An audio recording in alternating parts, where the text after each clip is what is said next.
është fakt i kohës që jetojmë, që të gjithë vendet duhet përballen në periudhën e verës me zjarre, në periudhën e vjeshtës dimrit pranverës me përmbytje. E mbani mend se si u përmbyt Vlora vjeshtën e vitit 2024?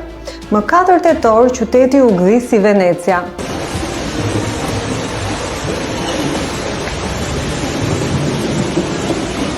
$375 familje dhe biznese u dëmtuan nga vërshimi i ujit, por sipas kryeministrit, fajin e kishte shiu.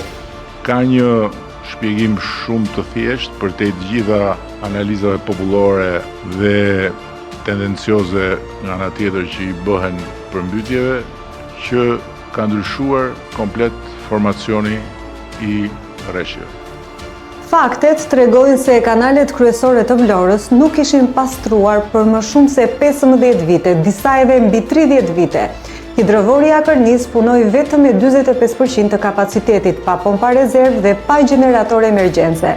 Institucionet nuk shpallën gjendjen e emergjencës dhe nuk kryen vlerësim dëmesh për banesat. Me pak fjalë, përmbytja e 4 tetorit 2024 ishte e parandalueshme dhe shkaku nuk ishte formacioni i rreshjeve, por dështimi i institucioneve.